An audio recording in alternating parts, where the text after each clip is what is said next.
ओम।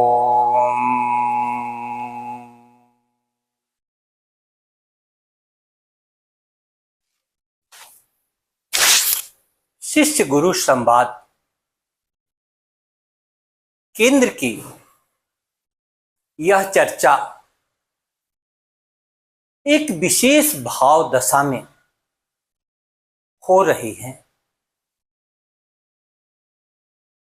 Viral बुखार से पीड़ित होने के कारण सुबह में जल्दी बिस्तर छोड़ने वाला व्यक्ति भी जल्दी बिस्तर नहीं छोड़ पाता। ऐसे में 8 बजे जब मैं बिस्तर छोड़कर उठा और व्हाट्सएप देखा तो हमारे फ्रेंड, फिलोसोफर और गाइड श्री ध्रुवकांत ठाकुर जी, जो अभी डीजी मेरठ यूपी में हैं, उनका मैसेज था कि मां कल शाम 6:30 बजे गुजर गई। उन्होंने अंतिम सांस 6:30 बजे ली।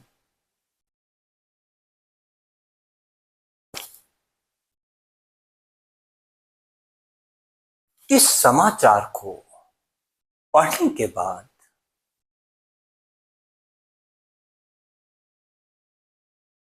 एक विशेष भाव दशा में मैं चला गया।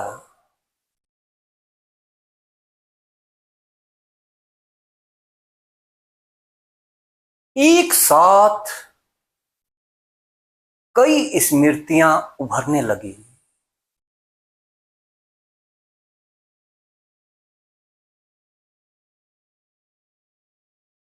और मुझे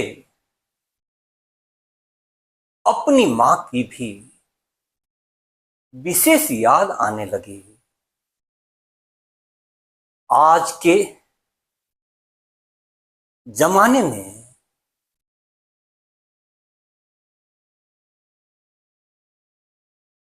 मां बाप का साया जब सर से उठता है तब पता चलता है कि दुनिया कुछ और ही प्रकार की है। जब तक कोई व्यक्ति इस विशेष अनुभव से नहीं गुजरे तब तक उसे इसका एहसास नहीं हो सकता।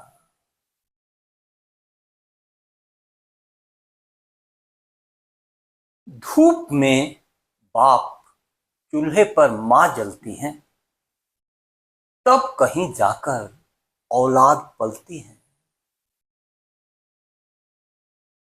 गुलजार साहब की ये पंक्ति मेरे हृदय को बहुत छूती है।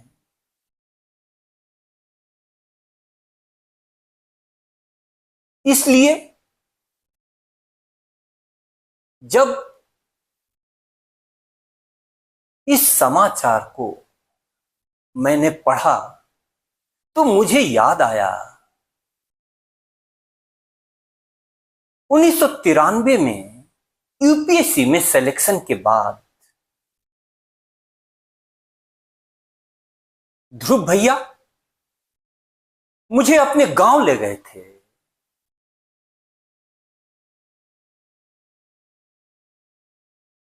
और उनकी मां से मिलने पर मुझे ऐसा लगा कि कई बार उनसे मिल चुका हूं, जबकि मुलाकात पहली थी।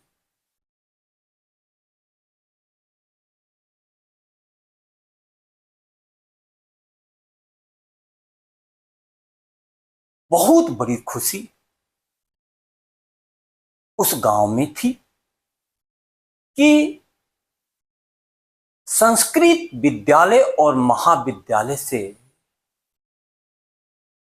पढ़े हुए एक विद्यार्थी ने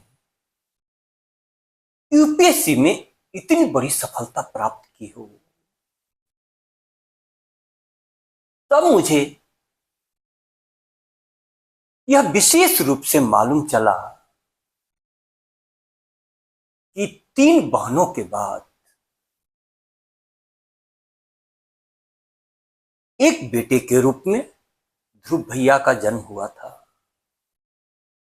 गांव में एक लोकोक्ति प्रचलित है, तेतर बेटा राज रजावे, अर्थात 3 बेटियों के बाद जो बेटा होता है उसको तेतर बेटा कहते हैं। वह भाग्यशाली होता है। लेकिन माध्यमिक स्कूल में पहुंचते ही उनके पिता का देहावसान हो गया। घर की गरीबी अब बहुत बड़ी विपत्ति में बदल गई। लेकिन उसके बावजूद मां ने हार नहीं मानी। अपने बेटे को पढ़ाने के लिए, जीवन में उसे आगे बढ़ाने के लिए जो कुछ संभव था उन्होंने किया। मां के प्यार के साथ वहां के संस्कृत संस्थान से आचार्य की डिग्री प्राप्त करके वे पटना विश्वविद्यालय में संस्कृत विषय में एमए करने आए और यहां पर पटना विश्वविद्यालय का उन्होंने सारा पिछला रिकॉर्ड तोड़ दिया संस्कृत विषय में। अपनी इस खुशी की मिठाई बांटने हेतु वे संस्कृत विभाग में आए हुए थे और मैं उस समय क्लास में बैठा हुआ था। संस्कृत की क्लास चल रही थी। मैं कुछ देर के बाद निकला और इन्होंने मुझे मिठाई खिलाई। मैंने कहा किस खुशी में? इन्होंने कहा कि मैंने विश्वविद्यालय में टॉप किया है। मैंने तुरंत उनका पैर छुआ और बोला कि भैया हम पर भी कुछ कृपा कीजिए, संस्कृत विषय में मेरी गति आगे नहीं बढ़ती। तो उन्होंने मुझसे मिलने को, घर पर आने को कहा। यह पहली मुलाकात। आज शिष्य गुरु संवाद केंद्र जो 25 से भी अधिक वर्षों से यहां चला रहा हूं, नियमित निःशुल्क विद्यार्थियों के साथ जो मैं चर्चा कर पा रहा हूं, सभी को बहुत आश्चर्य होता है। लेकिन इस प्रकार के प्रयोग की सफलता में आपको अपने जीवन के अनुभव काम आते हैं। क्योंकि हमारे समय में सरकारी शिक्षालयों की स्थिति बहुत अच्छी थी। शिक्षक का काम सिर्फ पढ़ना और पढ़ाना था और उसके बाद बचे हुए समय में भी शिक्षक ध्यान देते थे। कॉलेज में भी कक्षाएं नियमित चलती थी। ऐसे में ध्रुव भैया जैसे सीनियर्स से मेरा परिचय हुआ और वे मेरे घर से 6 किलोमीटर दूर दूसरे मोहल्ले में रहते थे। जब मैं पहली बार उनसे मिला और उनसे मार्गदर्शन के लिए जाने लगा तो मुझे वहां पर गुरुकुल सा एहसास होता था। 4 विद्यार्थी एक छोटे से कमरे में रहते थे, लेकिन मैं जब भी जाता वे मुझे संस्कृत व्याकरण पढ़ाते भी और खाना भी खिलाते। घनिष्ठता इतनी बढ़ी कि उनका दूर रहना मुझे अखरने लगा। मैंने निवेदन किया कि आप मेरे किराए के घर के पास आ जाएं। वहां मोहल्ले में मैंने एक सस्ता सा कमरा उनके लिए देखा और मेरे प्रेम बस वे सभी मेरे मोहल्ले में आ गए। उस जगह को हम लोग मठ कहते थे। अगल बगल संकीर्ण दीवारों से घिरा, गंदी गली में गरीब लोग जहां आसपास रहते थे, वहां पर वह स्थान मंत्रोच्चारण से और अध्ययन अध्यापन से किसी मंदिर के समान लगने लगा। मेरे घर पर गांव से परिवार के लोग और रिश्तेदार के लोग हमेशा आया जाया करते थे। तो जब कभी भी पढ़ाई में व्यवधान होता था तो मैं मठ पर इन सब के पास पहुंच जाता था। ध्रुव भैया ने मुझे संस्कृत का व्याकरण पढ़ाया और अरुण भैया ने साहित्य में गति कराई। उस समय मैं बहुत टूटा हुआ था। वर्षों की कठिन साधना जो मैंने क्रिकेट में की थी उस पर ग्रहण लग गया था। 3 साल का प्रतिबंध लग गया था और पढ़ाई में मेरी कोई गति नहीं थी। लेकिन इस प्रकार के लोगों से मिलने के बाद मुझे लगा कि पढ़ाई कितनी सरस और कितनी सरल हो जाती है। मैं जितना प्रश्न करता उन प्रश्नों का जवाब वे उतने ही उत्साह के साथ देते।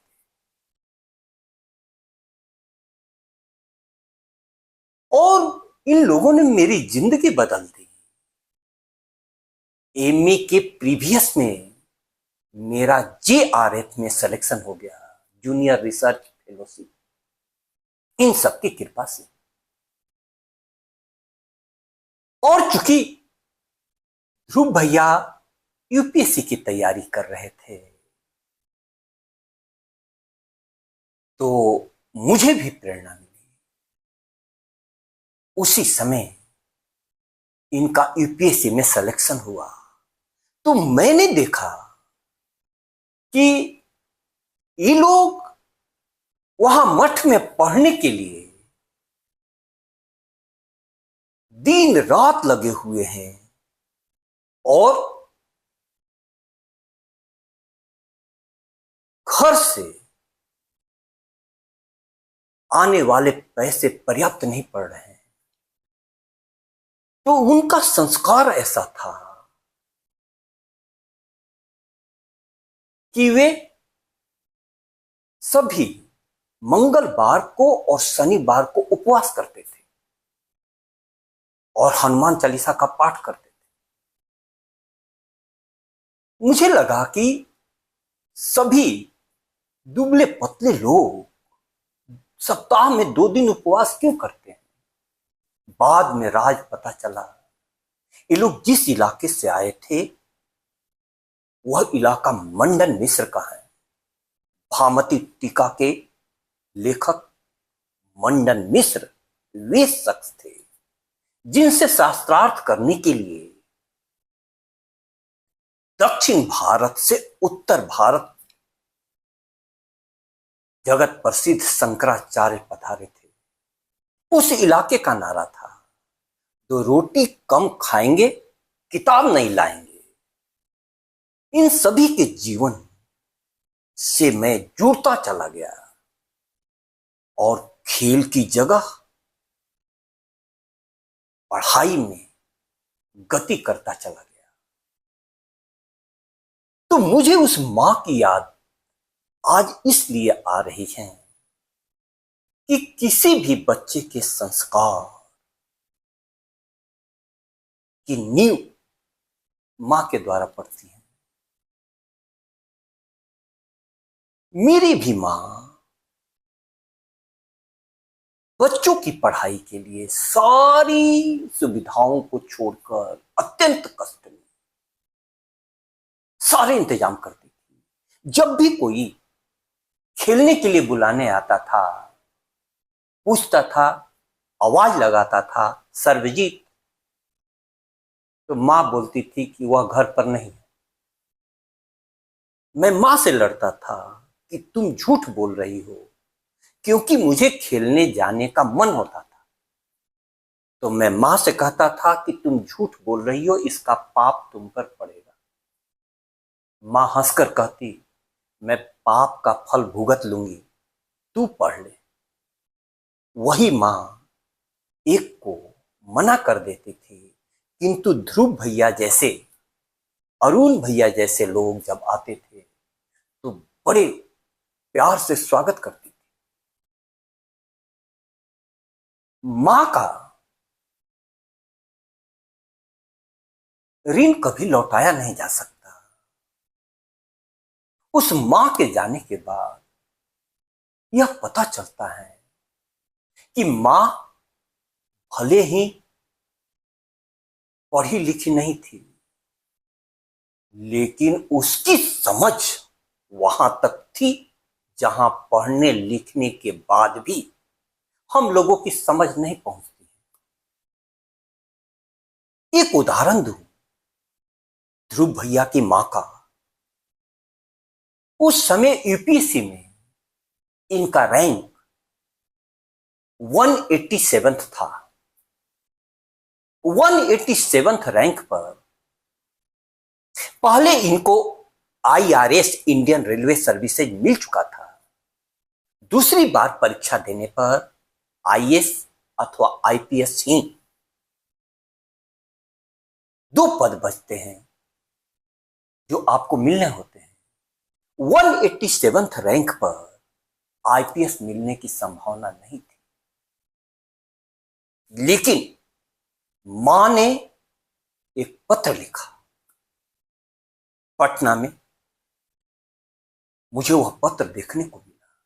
उसमें उन्होंने लिखा था कि ध्रुव, तू अभी भी पूजा कर, परमात्मा पर विश्वास रख, तुझे आईपीएस जरूर मिलेगा। आश्चर्य हुआ, कुछ दिनों के बाद ऊपर के रैंक वाले में अधिकतर लड़कियां थी, जिन्होंने इंडियन रेवेन्यू सर्विसेज या दूसरी सर्विसेज ज्वाइन कर ली, और उन्हें, ध्रुव भैया को, सबसे बड़े स्टेट उत्तर प्रदेश में आईपीएस का पद मिल गया। अब पढ़ने लिखने वाले लोग भी यह आश्चर्य में पड़ जाते हैं कि इस प्रकार का आकलन कोई नहीं कर सकता, लेकिन आस्था से भरी मां कर सकती है। इसलिए उस मां की विशेष याद आई। उनसे दूसरी बार मुलाकात जब ध्रुव भैया अंबेडकर नगर में थे, एसपी के रूप में पोस्टेड थे, मैं गया। उस समय ध्रुव भैया का एक बच्चा बीमारी के कारण नहीं बच पाया था।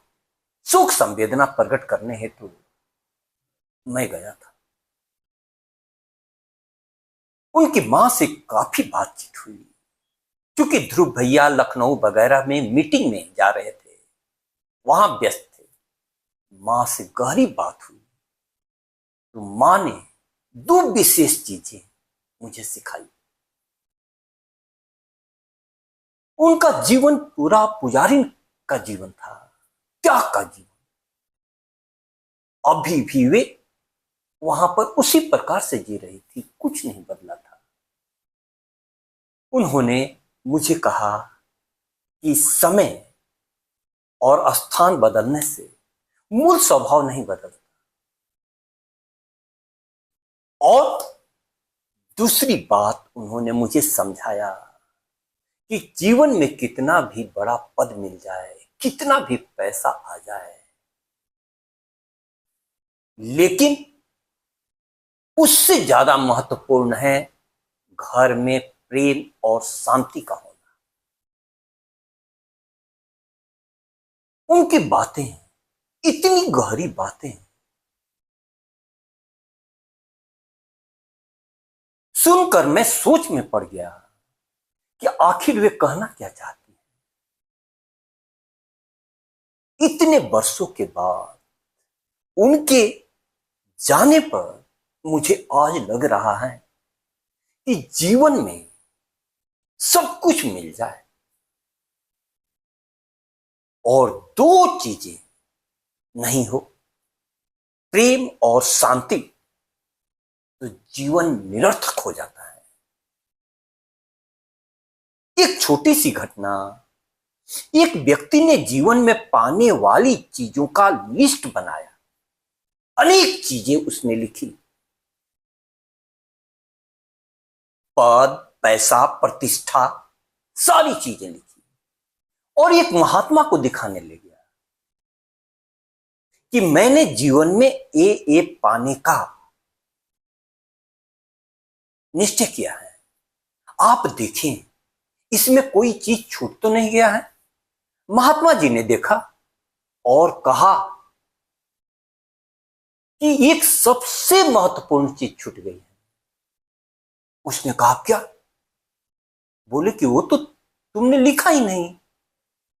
उन्होंने नीचे लिखा शांति, बाकी सारी चीजें काट दी, सारी चीजें काट दी। भारतीय संस्कृति की सबसे महत्वपूर्ण प्रार्थना है, ओम द्यो शांतिर अंतरिक्षम शांतिर पृथ्वी शांतिरापः शांतिर औषधयः शांतिर वनस्पतयः शांतिर। सब शांति शांति, सा में शांति रहती।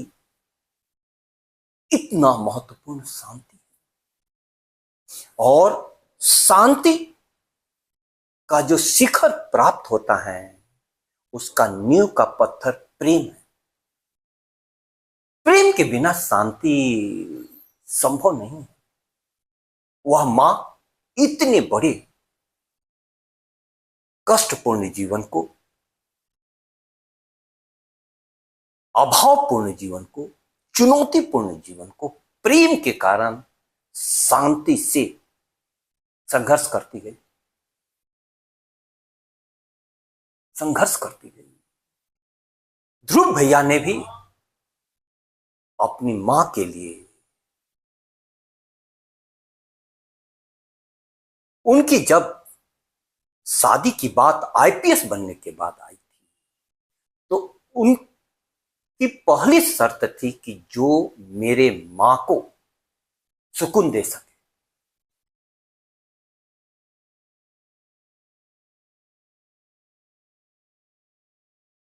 उनके व्यक्तित्व को देखता हूं तो काफी कुछ सीखने को मिलती है। उम्र में छोटे होने के बावजूद उनकी आत्मा बहुत बड़ी है। आज उनके हृदय से मां के जाने के बाद यही निकल रहा होगा, फिर कभी देखा नहीं मां के गले में हार को, फीस के दिन बिक गई जो वह निशानी याद है, वक्त से पहले ढली जो वह जवानी याद है, मुझको अपने जिंदगी की हर कहानी याद है। बहुत ही संवेदनशील संस्कृत विषय का विद्यार्थी, संस्कृत विषय से ऊंचाइयों पर पहुंचा हुआ व्यक्ति किस प्रकार का होता है?